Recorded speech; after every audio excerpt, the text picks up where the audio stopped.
এই তাড়াতাড়ি তোমার প্লাজো খুলো, আমি আজকে তোমার ওটাই আমার সবচেয়ে স্পেশাল জিনিসটা ঢুকাবো। বাবু, আমি খুলতে পারবো না, তুমি খুলে ঢুকাও। এতে তোমার ওটা আরো শক্ত আর মজবুত হবে। আচ্ছা, তোমার ওটা এত চিকন কেন? ঢুকতে যাচ্ছে না, কি যে করি। বাবু, তুমি না একটু জোরে ধাক্কা মারলেই তো ঢুকে যায়। একটু জোরে ধাক্কা দিয়ে করো, দেখবে তুমিও মজা পাবে, সাথে আমিও পাবো। ফ্ল্যাশব্যাক। অনেকদিন পর আজকে আম্মু ছোট খালার বাসায় গেছে বেড়াতে, আর আম্মুর জন্য আকির সাথে আমার ঠিকমতো কথা হয় না। বাসা খালি পেয়ে আকিকে ফোন দিতেই আকি ফোনটা রিসিভ করলো। বাবু বলো তো কেন ফোন করেছি, গেস করো। কেন বাবু, কিছু লাগবে? আরে না, ভালো করে গেস করে বলো তো কেন ফোন দিলাম। তাহলে তুমি নিশ্চয়ই কিছু খাবে। কিস দিব, না ভিডিও কলে এসে এসব করব? দূর, ট্রাই টু থিঙ্ক ইয়ার, একটু মন থেকে ভেবে বলো।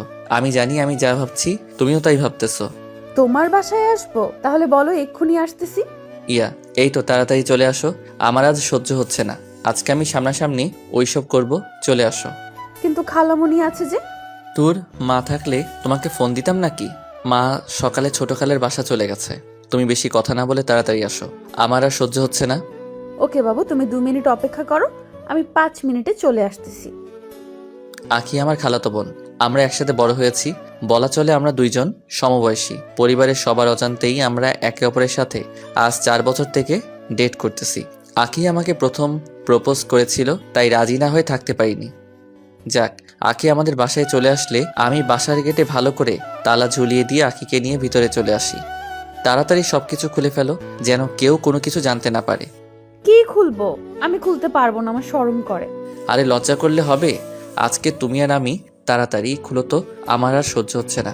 আজকে তোমাকে একা পেয়েছি, বাসাও খালি, আজকে খেলা হবে। দেখো সাকিব, আমি তোমার সাথে এসব করার জন্য মোটেও প্রস্তুত না। তুমি যদি চাও তাহলে একটু কিস টিস হতে পারে, এর বেশি হবে না। দূর বাল, একটু বোঝার চেষ্টা করো। আখি, ট্রাই টু রোম্যান্স। আমি একটু রোমান্টিক মোডে কথা বলতে বলেছি। দেখো, এরকম সুযোগ কি আমরা কখনো পাবো? তুমি যদি নিজের ইচ্ছে না খুলো তাহলে কিন্তু আমি জোর করব, বলে দিলাম। না সাকিব, এসব হয় না। বিয়ের আগে এসব করা তো পাপ। আমি মনে করেছি তুমি আমাকে গল্প শোনাবে, তাই আসলাম। আর তুমি কি না, ছি ছি, তুমি এতটা নিচে নেমে গেছো। আরে ধুর, তোমাকে হিল খুলতে বলেছি, ঠাস ঠাস করে শব্দ হচ্ছে। পাশের ফ্ল্যাটে দাদু আছে, হিলের শব্দ পেলেই শালার দাদু চলে আসবে। তাড়াতাড়ি খুলে ফেলো, না হলে তোমাকে আর আমাকে ধরে ফেলবে। ও, তুমি হিলের কথা বলছো? আর আমিও না, কি সব ভাবছি। তাহলে কি ভাবছিলে তুমি? কিছু না, বাদ দাও এসব। চলো এখন রুমে। আখি আর আমি রুমে প্রবেশ করতেই আখি গিয়ে বিছানার উপর ধপাস করে শুয়ে পড়ল। আমি আখির কাছে গিয়ে বললাম, আরে আরে কি করছো, শুয়ে পড়লে যে? তো কি করব? আরে তাড়াতাড়ি পায়জামা খুলো, আমরা এখন করব। মানে কি করব? আর আমি প্লাজো খুলবো কেন? বোঝো নাই, একটা ছেলে আর একটা মেয়ে একা রুমে যা করে আমরাও তাই করব। সাকিব, এসব কিন্তু বেশি বেশি হয়ে যাচ্ছে। তুমি আবার কি শুরু করলে? তুমি খুলবে কিনা আমি খুলে দিব, জান বোঝার চেষ্টা করো। আমি একটু তোমাকে কাছে পেতে চাই, তোমাকে সবচেয়ে বড় উপহারটা দিতে চাই, তাড়াতাড়ি নাও। আমি গভীর চিন্তায় পড়ে গেলাম। সাকিব কি সব বলছে? ও আসলে কি করতে চায় আমার মাথায় কিচ্ছু ঢুকতেছে না। যাক, ও যা করবে ভালোর জন্যই করবে। হাজার হলেও আমার একটা মাত্র বয়ফ্রেন্ড, তাই আমি ওর কথা মতো আমার পায়জামা খুলতে লাগলাম। তখনও বলল, আরে আরে, তুই পায়জামাটা এখানে খুলছো কেন? বাথরুমে যাও, এই নাও প্লাজো, ওটা খুলে এটা পরে আসো, আজকে তো তোমাকে নিয়ে খুলবো। যাক বাবা, ওর মাথায় কি চলছে আল্লাহ ভালো জানে। তাই আমি ওর কথা মতো প্লাজো পরে আসলাম। ও সাথে সাথে আমাকে কোলে নিয়ে বিছানার উপর বসালো। আমি খেয়াল করলাম ওর পকেটের কাছে কেন জানি ফোলা ফোলা লাগতেছে। বুঝতে পারলাম ও এখন আমাকে আদর করতে চায়। তাই আমি ওকে বললাম, আচ্ছা তোমার পকেটের পাশে ওভাবে ফুলে আছে কেন? ইয়ে মানে এমনি। বলো বলছি, তার মানে ইয়ে করতে চাচ্ছ? আরে না, কাছে আসো। আমি আখিকে আমার খুব কাছে টেনে নিয়ে ওর মুখের কাছে আমার মুখটা নিয়ে গেলাম। আখি এবার ওর মুখ থেকে ওর গরম নিঃশ্বাস আমার মুখের উপর ছাড়লো। আমি বিচলিত হয়ে এক অদ্ভুত নেশায় জড়িয়ে গেলাম আর ওকে বললাম, আরে সময় নষ্ট করো না, তাড়াতাড়ি প্লাজো উপরে ভাসাও, আমি এখন তোমার ওটার ঢুকাবো। এই নাও ঢুকাও। ভাসিয়ে নিয়েছি, এবার ঢুকাতে কোনো সমস্যা হবে না। এবার আর হবে না। আমি আখির পা দুটো আমার কোলে তুলে নিলাম, তারপর আস্তে আস্তে ওর প্লাজো উপরে ভাসিয়ে দিতেও বলল, আরে এভাবে করলেই হবে না, দাঁড়াও, আমি সবকিছু খুলে ফেলি, তখন তোমার যা ইচ্ছে করতে পারবে। না না, সব কিছু খুলতে হবে না, শুধু এইটুকু খুললেই হবে। আমি পকেটে হাত দিয়ে আখির জন্য অর্ডার করা দুবাই থেকে একটা গোল্ডেন নূপুর এনেছি, সেটা বের করে ওর পায়ে পরিয়ে দিলাম। এবার আখি বলছে, বাহ, কি সুন্দর নূপুর হয়েছে, ওটা আমাকে পরে পরিয়ে দিও। এখন তো আমার কাছে আসো, আমার কেন জানি কেমন কেমন লাগছে। দাঁড়াও তো। আমি আখিকে নূপুর পরিয়ে দিয়ে ওর পায়ে একটা কিস করলাম। সাথে সাথে আখি কেন জানি আমার মাথার চুল টেনে ধরে বলল, আরে বোকা, এসব ছাড় এখন, তাড়াতাড়ি আগে আমাকে সামলা, নয়তো আমাকেই তোকে সামলাতে হবে। কি বলো? তোমাকে তো আমি নূপুর পরার জন্যই ডেকেছি। তোর লাগবে না আমার নুপুর টুপুর, এখন আমার তোকে লাগবে, শুধু তোকে। আয় আমার কাছে আয়, আমার শরীর গরম হয়ে গেছে, আমাকে সুখ দে রে পাগলা, না হলে আমি যে পাগল হয়ে যাব।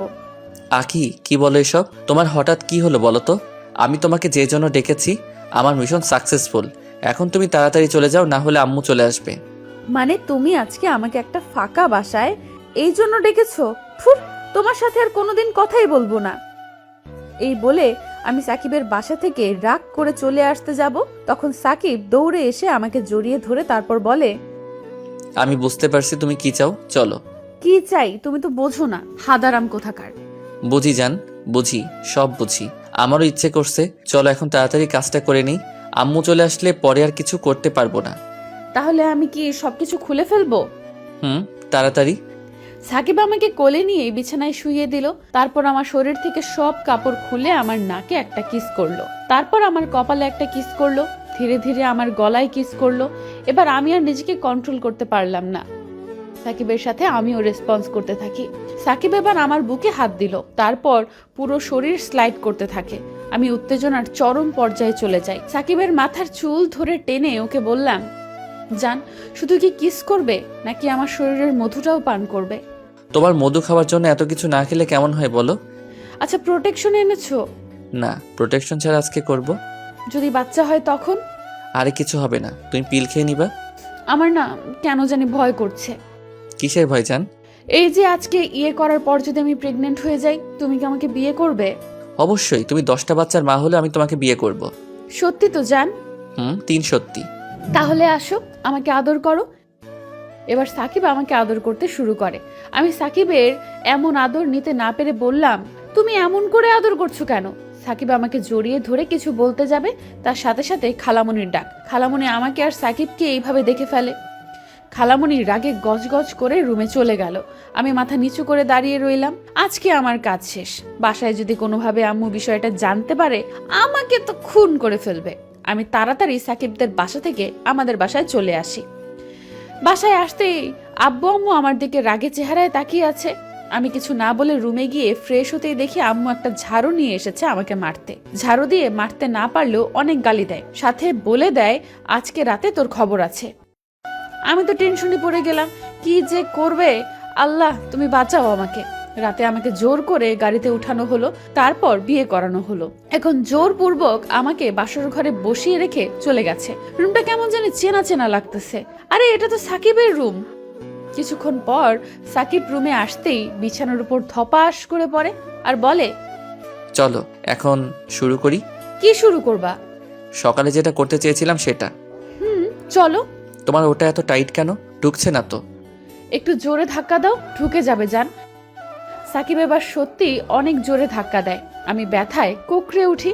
আমি সাকিবকে ছাড়ানোর অনেক চেষ্টা করলাম, কিন্তু পারলাম না। তুমি তো জানোই আমি রক্ত কত ভয় পাই, আর আজ রক্ত দেখতে হচ্ছে এইভাবে। যেটুকু রক্ত বের হয়েছে বের হতে দাও, ওইটুকু পড়ার জিনিসই।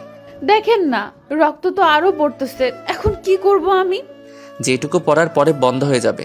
সত্যি তো? কালকে ঠিক হবে তো? আর রক্ত পড়বে না তো? আরে পড়বে না, আমার বউটা পড়বে না। ঠিক আছে, তাই যেন হয়। আর রক্ত পড়লে তোর খবর আছে, মনে রাখিস। কেন, তোমার কি ওইগুলো করতে ভালো লাগছে না? তাহলে তখন যে রুমে এসব করার জন্য পাগল হয়েছিলে? আমার তো ভালো লাগতেছে, কিন্তু ভয় হচ্ছে একটু।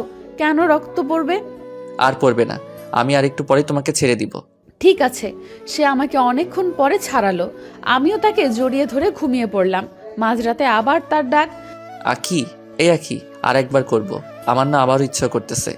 আমি পারবো না বাবা গো। প্রথম রাতে আমার কিন্তু অনেক কষ্ট হইতেছিল। আরে এইবার যদি আর একবার করো তোমার আর কোনো কষ্ট হবে না, দেখো। না, আপনি মিথ্যা বলতেছেন। মিথ্যা না শোনা, সত্যি। একবার তুমি ট্রাই করে দেখো। আমি পারবো না, না না, আমার ভয় করে। আর কেন? আর কোনো এসব করব না। কি বললা বউ? সত্যি ইচ্ছে করতেছে? বর আর বউরা এসব করে, আমি সত্যি বলতেছি। তাই বলে এতবার কেউ করে নাকি? আমাদের প্রথম না, শুনেছি বাসরাতে নাকি কেউ কেউ 3বারও করে, আর আমি তো একবার করেছি। তার মানে আপনি এবার করার পরে আবারও একবার করবেন? এইবারই শেষ, আবার কালকে করব। কালকে আর হবে না। আপনি রাজি আছেন? তাহলে করেন। সত্যি কালকে আর হবে না? না, হবে না। আমার যে অবস্থা করেছেন, উফ, এখনো ব্যথা করতেছে। আচ্ছা, কালকেরটা কালকে দেখা যাবে, আজকে আর একবার করতে দিবা তুমি? দিব না কেন, অবশ্যই দিব। আসেন, আমার কাছে আসেন। আমি আস্তে করে ওর গলায় আমার ঠোঁট বসিয়ে দিলাম। ও আবারও কেমন যেন করা শুরু করলো। অনেকটা পিচ্ছি তো, তাই। বউ, তোমাকে কি করে বোঝাই? আমার তো বারবার এমন করতে ইচ্ছে করতেছে। আমার যে কি ভালো লাগতেছে। অনেক দিনের ইচ্ছা ইস অবশেষে পূরণ হলো। ওই, তুমি আমার গলায় কামড় দিলে কেন? এমন করতে গেলে 2-1টা কামড় খেতে হয়। আজ শুনলাম ভালো করেন করেন, আমি যেন একটুও ব্যথা না পাই। আস্তে আস্তেই করব। তুমি যে আমার খালাতো বউ, একদম পিচ্ছি মেয়ে। আবারও পিচ্ছি বললি? আমি করব না, করব না। একবার বলছি না আমাকে পিচ্ছি বলবি না? বললাম না? আর তবুও এটা কইরো না প্লিজ, লক্ষ্মীটা। আচ্ছা, করলাম না, আমি রাজি। এরপরে আমাদের আবারও রোমান্টিক একটা ফুলসজ্জা হলো। সকাল 10টা বাজে। ওকে ডাক দিয়ে উঠালাম। এই উঠো। আপনি উঠেছেন? উঠেছি। যাও এখন গোসল করে নাও। এই শীতের সকালে কিভাবে গোসল করব আমি? আরে গোসল তো করতেই হবে। কালকে ওইসব করেছি, আর এখন গোসল না করলে কেমন হয় বলো? চলো আমি তোমাকে গোসল করিয়ে দিতেছি। আমিও তার সাথে গোসল করে নিলাম। গোসল করার পরে আমার খুব শীত লাগতেছিল। তারপরে সাকিব এসে আমাকে অনেক শক্ত করে জড়িয়ে ধরলো। সাকিব জড়িয়ে ধরার সাথে সাথে বুঝতে পারলাম যে শীত যেন কোথাও হাওয়া হয়ে গেছে। ভালোই হয়েছে, শীতের সময় শীত লাগলে জামাইকে তো জড়িয়ে ধরা যাবে। এখন কি ভালো লাগতেছে? অনেকটা ভালো লাগতেছে গো। ওই চলো কিছু খেয়ে আসি, সবাই আমাদের জন্য অপেক্ষা করতেছে। আমি গিয়ে সবার সাথে খেয়ে নিলাম। দেখতে দেখতে অনেকটা দিন কেটে গেল। এখন আমার বউটা অনেক দুষ্ট হয়ে গেছে। আমার চেয়েও দুষ্ট। যার এত ভয় ছিল সে এত দুষ্ট হয়ে যাবে সেটা আমি কোনোদিনও আশা করিনি। ও পরিচয়টা তো দিতেই ভুলে গিয়েছিলাম।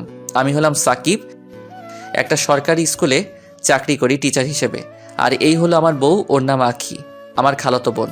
কিভাবে কি হয়েছে সেটা তো শুনেছেন। বিকেলে শুয়ে আছি, আখি এসে বলল, সাকিব, এই সাকিব, তোমার ঠোঁটে একটা কামড় দিতে ইচ্ছে করতেছে। দেখো আখি, ওই দিন কামড় দিচ্ছ, এখনো কিন্তু ঠোঁটে দাগ হয়ে আছে। আমার দিতে ইচ্ছে করতেছে, সো দিব। কোনো বারণ করতে পারবে না তুমি। যখন আমার সাথে ওইটা করো তখন কি আমি বারণ করি? দেখো লক্ষ্মী বউটি আমার, শীতের দিনে কামড় দিলে ব্যথা করে খুব, আর রক্ত বের হয়। বের হলে হবে, তাতে আমার কি? আমি আস্তে করে তার কাছে চলে আসি, কিন্তু সে পিছিয়ে যাচ্ছে। আমি তার কলার ধরে পায়ের উপর পা উঠিয়ে উঠে পড়ি। দেখো দেখো, একদম ভালো হবে না কিন্তু। আমি তার কোনো কথা না শুনে তার ঠোঁটের সাথে ঠোঁট লাগিয়ে দিলাম। কামড় কি দিব এখন? দিয়ে দেই। আমি আস্তে করে কামড় দিলাম। রক্ত পড়বে কিন্তু। পড়েনি, ছেড়ে দিলাম। আমার সাথে দুষ্টমি?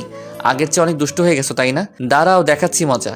আমি ওকে কোলে করে খাটে নিয়ে যাই, তারপর ওর পেটের উপরে বসে পড়ি। ওই, পেট থেকে ওঠো, ব্যথা পাচ্ছি। উঠবো না। এত চালাক হয়েছো কেন তুমি? তোমার কাছ থেকেই শিখেছি। বর যদি চালাক হয় তাহলে তো আমাকেও চালাক হতে হবে, তাই না? আমি ওকে টেনে বুকে নিলাম, তারপর ওর কপালে একটা চুমু দিলাম। ও আলতো করে জড়িয়ে ধরলো, আর কানে কানে বলল যে অনেক ভালোবাসি তোমাকে। আমি ওর দিকে তাকিয়ে আছি। আমাকে এমন করে ভালোবাসবে তো? কখনো দূরে ফেলে দিবে না তো? কোনো দিনও না। ওই, চলো না, আজ একটু আব্বুর বাড়িতে যাই। কালকে তো তোমার স্কুল বন্ধ, চলো না। তাই? আচ্ছা তুমি ফ্রেশ হও, তোমাকে নিয়ে যাব। তুমি এত ভালো কেন বলো তো? আমার একটা কথাও ফেলো না। বউয়ের কথা শুনবো না তো কার কথা শুনবো? তাই না? এমন করে শুনবে তো? শুনবো। এই যে আপনারা এখন যান, আমি একটু শ্বশুর বাড়িতে যাবো। আর হ্যাঁ, আমাদের জন্য কিন্তু অবশ্যই দোয়া করবেন। দেখা হবে আবারও আপনাদের সাথে কোনো একটা গল্পে। ভিডিওটি ভালো লাগলে চ্যানেলটি সাবস্ক্রাইব করুন, আর পেজ থেকে দেখে থাকলে পেজটি ফলো করুন। ধন্যবাদ সবাইকে।